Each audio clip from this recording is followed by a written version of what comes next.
Diap sabia que se pudesse fazer o povo norte-americano se voltar contra a guerra, poderia derrotar o poderio militar norte-americano. No início da guerra, cerca de 80% dos americanos apoiavam a ação militar no Vietnã. Entre 1965 e 1967, o presidente Johnson aumentou o contingente americano dramaticamente, de 190 mil para quase meio milhão. Mas mais soldados era sinônimo de mais fatalidades. Entre 1959 e 1965, os americanos haviam perdido 2 mil homens em batalha. Mas em 1966, o número saltou para 6 mil e então em 1967 saltou para 11 mil. E isso foi porque Westmoreland estava agindo com base numa estratégia de atrição. Ele queria levar a batalha até os norte-vietnamitas e tentar matar a maior quantidade possível de soldado deles. E é claro que isso levou a mais fatalidades entre os americanos. Ignorando o aumento na mortalidade e o potencial revés político, Westmoreland insistiu na estratégia do xadrez. Não se vence guerras vencendo batalhas. Esse é um conceito muito arcaico. Os romanos aprenderam isso. Eles lutaram por 40 anos na Espanha, lutaram por 30 anos na Inglaterra e ainda assim não conseguiram subjugar os insurgentes. As batalhas, guerras e operações militares não são nada mais do que meios para um fim. Meios para a realização de metas estratégicas, certo? E a propósito, essas metas frequentemente são políticas. O que acontece com os militares é, como costumávamos dizer no exército, entrou na chuva é para se molhar. Os militares têm um truque que é a guerra, e o que acontece conosco agora, na atualidade? A guerra e as batalhas se tornam um fim por si só, sem levar em consideração se levam ou não à meta estratégica derradeira, que é acabar com a motivação do inimigo. Mas não importava o quanto o campo de batalha ficasse sangrento, a motivação dos vietnamitas nunca se acabava. Certa vez, Diap afirmou que estava disposto a perder 10 homens para cada americano. Muitos soldados norte-vietnamitas tinham uma tatuagem que dizia "Nascido no norte para morrer no sul". E Diap sabia que essa diferença o levaria a derrotar os americanos, que então tinham mais de meio milhão de soldados no Vietnã, muitos dos quais não queriam estar lá. Acredite, todos os recrutas só queriam dar o fora de lá. Todos chegavam lá com um dia de retorno, que era a data de expectativa de retorno para casa, ao país. Então, eles já chegavam lá pensando nisso, na data fixa que deveriam voltar para casa. E era muito duro treiná-los para o tipo de coisas que as forças de operações especiais têm de fazer para lutar contra insurgentes. Então, se juntar tudo isso, verá que foi um fracasso de pensamento estratégico, uma falha em apreciar o contexto cultural no qual as coisas ocorriam e, inevitavelmente, chegar à conclusão de que eles não conseguiram criar táticas eficazes. Para combater a insurgência guerrilheira de Diap, Westmoreland lançou missões de busca e destruição por todo o sul do Vietnã.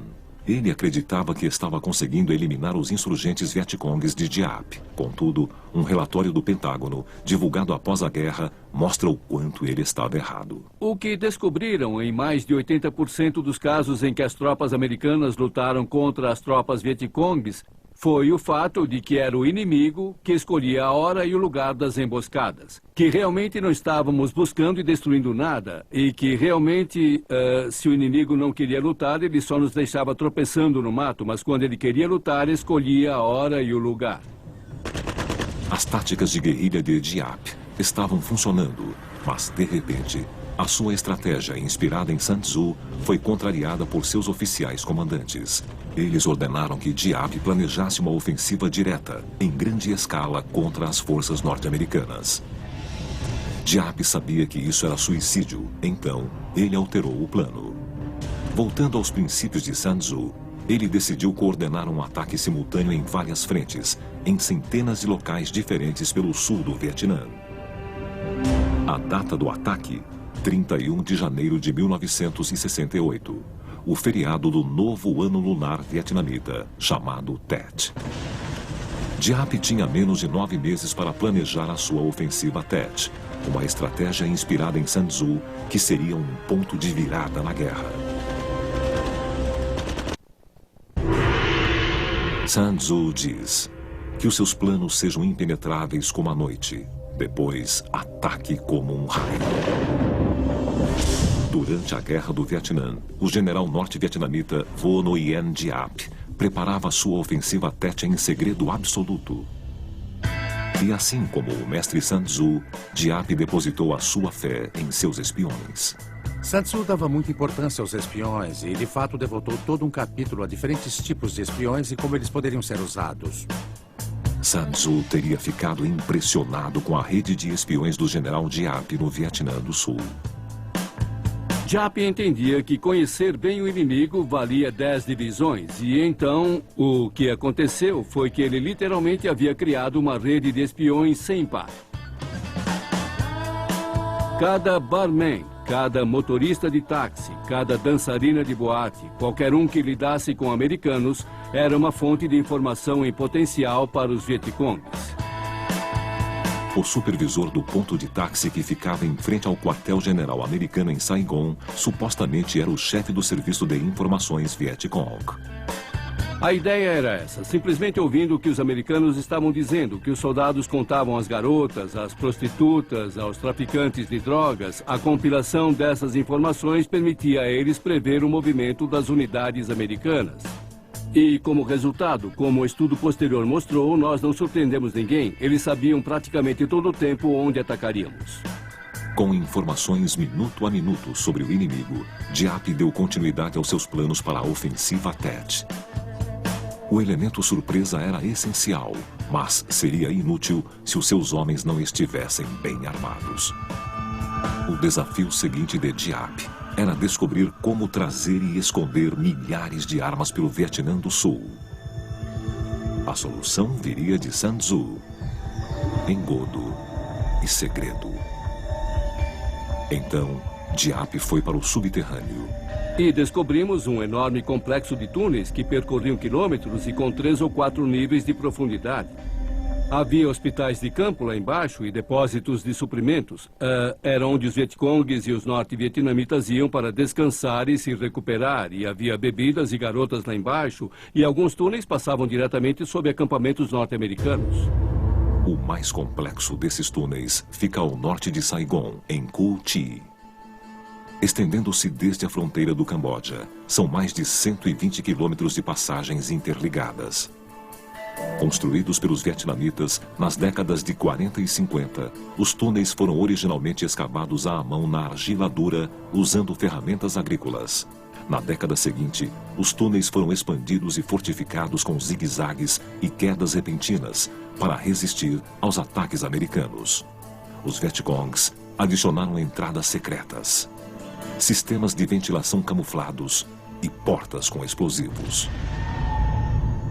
E como é que você consegue lutar em túneis? Você usa aquilo que chamávamos de ratos de túneis, que eram parecidos com garotos irlandeses, que eram pequenos, tinham entre 1,64 m e 1,67 m, e magros, mas corajosos como o diabo. Quero dizer, descer até aqueles túneis armados apenas com uma 45 e uma lanterna é como combate mano a mano, e nunca sabiam o que encontrariam lá embaixo. Com a aproximação da data da ofensiva Tet, Giap pôs milhares de soldados vietcongues nos túneis. Faltando apenas 2 meses para a ofensiva, Giap realizou aquele que talvez tenha sido o maior truque de todos. O Vietnã anunciou que honraria o tradicional cessar-fogo do Tet. Parte da ofensiva dele era concordar com o cessar-fogo durante o Tet. Isso realmente fez os americanos e sul-vietnamitas pensarem que podiam baixar a guarda e mandar os soldados para casa, pois não haveria conflito durante o feriado. E faltando pouco mais de uma semana para o Tet, Giap lançou um ataque surpresa na base norte-americana em Khe Sanh. Os fuzileiros norte-americanos rechaçaram hordas de soldados norte-vietnamitas que tentaram tomar a instalação militar. Os Estados Unidos estavam determinados a não perder Khe Sanh. Lyndon Johnson mandou construir um modelo em escala do campo de batalha para que pudesse monitorá-lo diariamente, e ele foi até além e obrigou os chefes do Estado-Maior a assinar um documento que dizia: os americanos não vão perder em Khe Sanh. Mas Khe Sanh não era o objetivo de Giap. Era uma armação para tirar a atenção dos americanos das cidades antes do Tet. Sun Tzu aplaudiria essa manobra